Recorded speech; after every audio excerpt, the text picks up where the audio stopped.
এক্কেবারে ছোট থেকে আমার পয়লা বৈশাখ মানেই আমার পাড়ার চড়কের মেলা। আমার পাড়া মানে হচ্ছে বিধানপল্লী। বিধানপল্লীর এই মেলা স্থানীয় বাসিন্দাদের জন্য উৎসব ও সংস্কৃতির এক মিলন ক্ষেত্র, মানে যা সমস্ত মেলার ক্ষেত্রেই বলা হয়, তবে এই মেলায় সত্যিই কিন্তু তাই, যা পুরনো ঐতিহ্যের প্রতিফলন ঘটায়। চৈত্র সংক্রান্তির দিন বহু জায়গায় চড়ক মেলা হলেও আমাদের এখানে পয়লা বৈশাখী হয়। একটা উঁচু দণ্ড বা চড়ক গাছে সন্ন্যাসীদের হুঁক বা বড়শি পিঠে বিঁধিয়ে ঘোরানো হয়।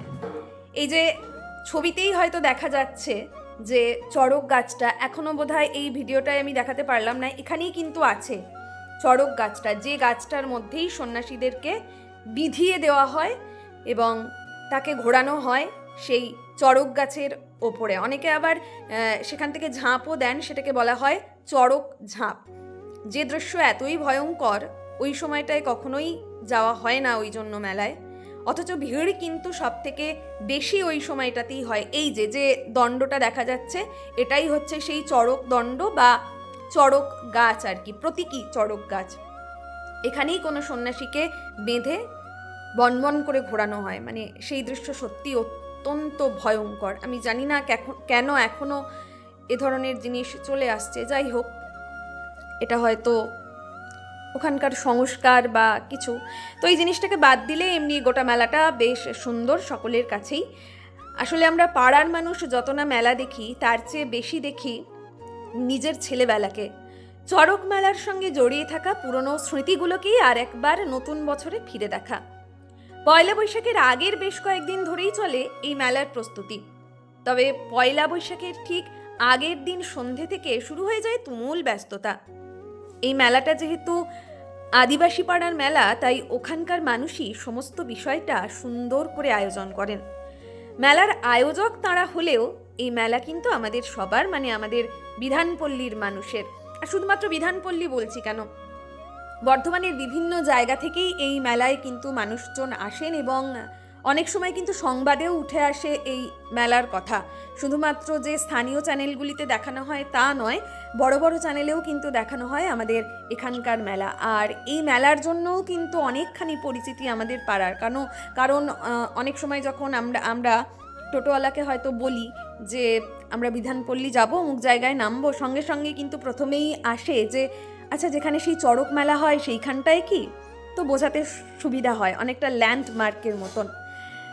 তো যাই হোক, পয়লা বৈশাখের আগের বেশ কয়েকদিন ধরেই তাদের যে ব্যস্ততা সেটা দেখা যায়। এই যে দেখা যাচ্ছে, প্রত্যেকে কিন্তু ভীষণভাবে ব্যস্ত নিজের নিজের কাজে। আসলে মেলা মানে তো শুধুমাত্র কয়েকটা দোকান নয় যে পসরা নিয়ে বসে গেলাম, নাগরদোলা বসলো, এই রকম নয়। আসলে এই যে এতটা ভিড় হয় সেটাকে, আর এই গরমের মধ্যে, প্রচণ্ড গরমে, তো শৃঙ্খলাটাকে মেনে রেখেই, যাতে কোনো রকম অশান্তি না হয়, সবটুকুকে মাথায় রেখেই তারা কিন্তু সবসময় সচেষ্ট থাকেন।